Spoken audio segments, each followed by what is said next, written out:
इस शहादत दिवस के कार्यक्रम में पधारे हमारे आज के मुख्य अतिथि उपस्थित थे भवन संरक्षक, हमारे समाज के संरक्षक, पूर्व विधायक, सचिव और हमारे चौकीराज के महाराजा आदरणीय सुरेश साहब जी, साथ ही हमारे पधारे हुए अतिथि हैं आदरणीय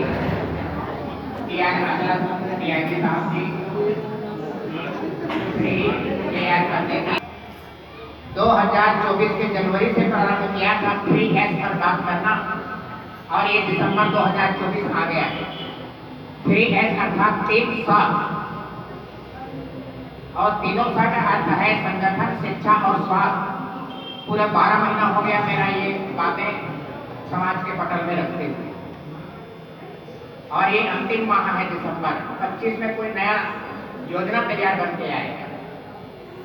लेकिन इस अंतिम माह में हम कहाँ पहुंचे, क्या किए, क्या खोया और क्या पाया, इन सब बातों को आप और हम सबको विचार करना है। और इन बातों को मैं 12 महीने से दोहरा रहा हूँ। 3S का मतलब है शिक्षा, स्वास्थ्य और संगठन, जिनके बारे में हमारे पूर्व के वक्ताओं ने आप सबको कहा है। वीर नारायण शहादत दिवस का कार्यक्रम तो एक बहाना है, मैं सदैव ये कहते आया हूँ और आज भी इस माध्यम से कह रहा हूँ।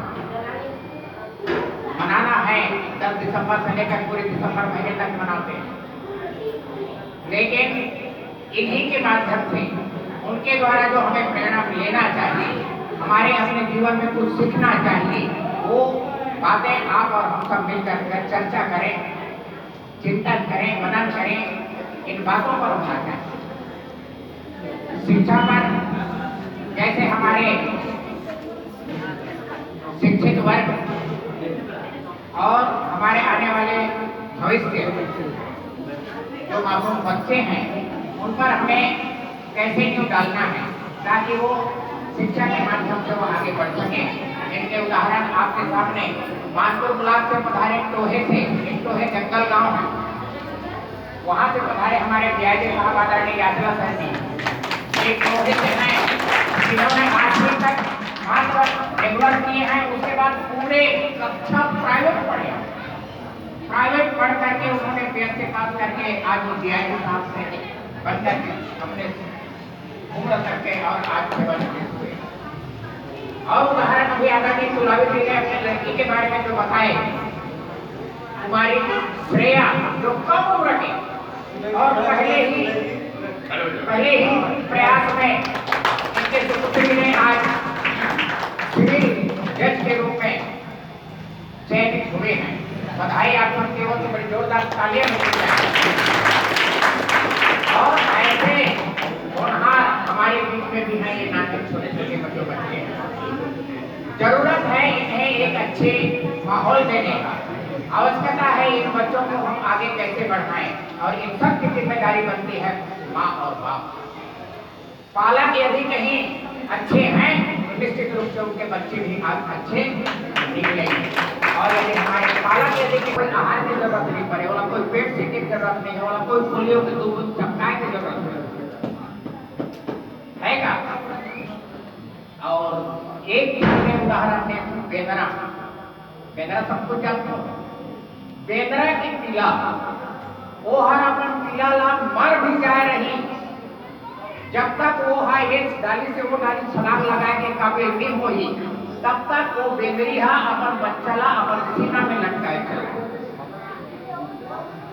ये दोनों बात उदाहरण दे के मकसद का है, एक मतलब है कि हमन मानव हमन सांप पीला सरी अपन लइका ला नहीं छोड़ सकन, बेदरा सरी हमन माया गलत देबो अपन लइका ला, लेकिन बेदरा तो मर जा रही तब वो लइका ला अपन 21 दिन तक के वो बेदरी अपन हृदय में लगाए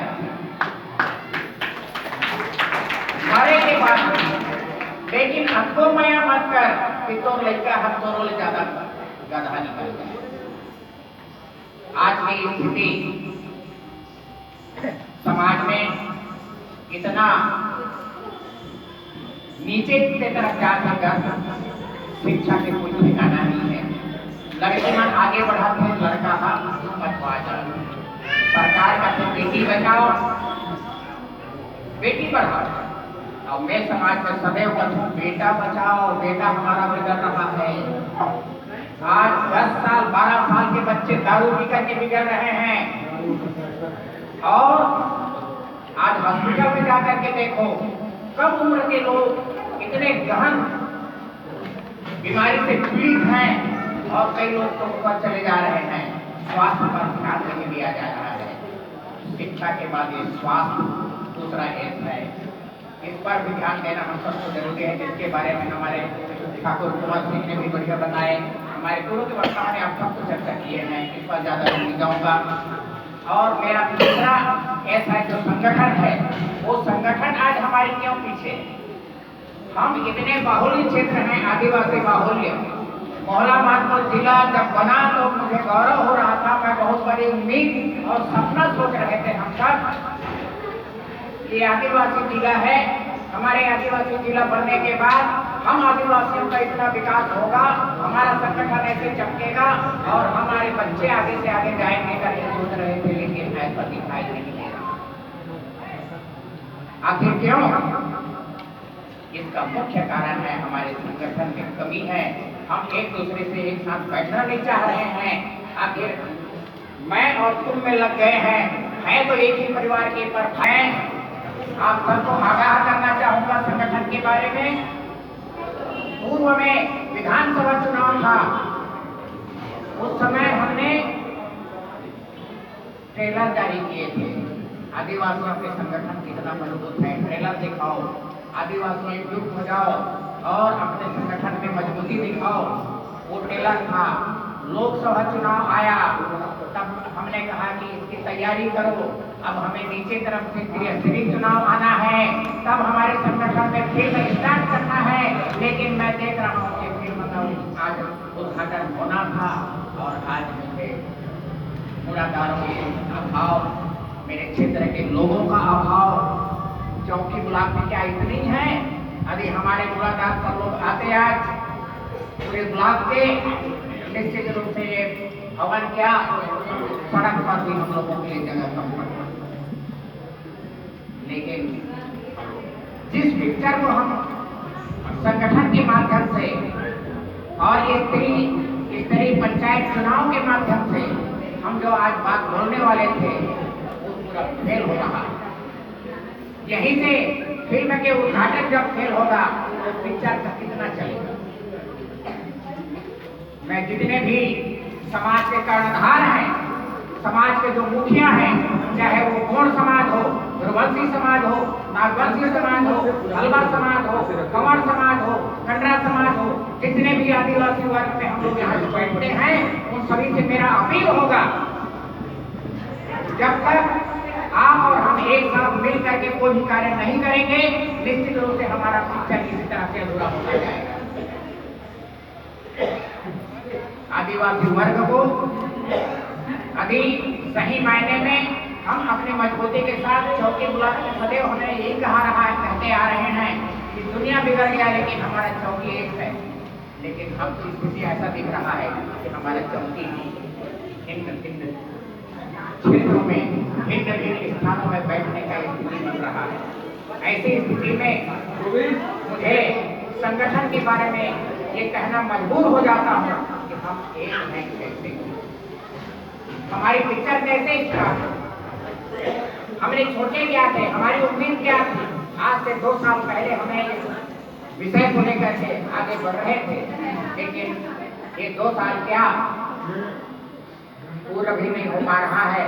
और हमारी पिक्चर इस में हमारे समाज के कई भाई लोग अभी आदरणीय हमारे मुख्यमंत्री महोदय के धर्मांतरण के बारे में बोल रहे थे। निश्चित रूप से ऐसे धर्मांतरण का रोक होनी चाहिए। और हमारे आदरणीय ने एक बात और कही कि हमारे आदिवासी बहनें, हमारे आदिवासी बेटियां जो दूसरे समाज के लोगों को शादी कर रहे हैं और उनका जो आरक्षण का जो फायदा है, उनके जो जातिगत योजनाएं हैं, उनका फायदा वो दूसरा समाज ले रहा है। इन पर रोक लगनी चाहिए। वो आदिवासियों से शादी आखिर करते क्यों हैं, इसका मुख्य कारण आपको समझना है। आदिवासियों में कोई सुंदरता नहीं है, आदिवासियों में कोई बहुत बड़ा ये नहीं है, सिर्फ है तो वो नौकरी है, नौकरी की वसीभूत। आदिवासी यदि लड़की नौकरी है तो उन्हें लड़का पसंद नहीं आता। मैं लड़कियों और माता बहनों से अपील करना चाहूंगा, किसी ने कहा था पुरुष यदि पढ़ा लिखा है, कलेक्टर और डीआईजी है, वो अनपढ़ औरत से शादी कर लेता है, कर लेता है। मैंने भी किया। आदरणीय हमारे डीआईजी साहब ने अनपढ़ से मैडम से शादी की है ना। लेकिन लड़कियां अनपढ़ लड़कों से दूर क्यों भागते हैं, ये बहुत बड़ा प्रश्न है। पढ़े लिखे होने के कारण अनपढ़ लड़के से दूर क्यों भागते हैं? नौकरी में लग गई है लड़की तो अनपढ़ लड़का से शादी करने में उन्हें क्या ऐतराज? जब हम पुरुष वर्ग पढ़ लिख करके नौकरी करने के बाद भी अनपढ़ लड़की को हम ब्याह करते हैं, तो नौकरी वाली लड़कियां अनपढ़ लड़के को क्यों नहीं ब्याह? चिंता करना है आप सबको, विचार करना है इन सबको। और मैं ये आगाह करना चाहूंगा हमारे समाज के जितने भी कर्णधार हैं, मूलाधार हैं, अध्यक्ष हैं, जो समाज के प्रथम पंक्ति में बैठते हैं, उन सबसे इस बात को मैं निवेदन करना चाहूंगा। अभी अभी आप लोगों ने सुना होगा झारखंड के मुख्यमंत्री आदिवासी नाम हेमंत सोरेन, जिन्होंने आदिवासी के लिए एक बिल लाया है। बात हो ना हो वो बात की बात है, लेकिन बिल लाया है। आदिवासी लड़कियों से गैर जाति के लोग यदि कहीं शादी करते हैं तो उनकी जाति को समाप्त किया जाए और उनको शासन द्वारा आदिवासियों को मिलने वाली योजनाओं से भी पृथक किया जाए। इस प्रकार से जब किया जा रहा है तो हमारे समाज वालों को भी चाहिए कि वो एक मुख्यमंत्री और राज्यपाल को हम छत्तीसगढ़ से भी इस प्रकार के लाने के लिए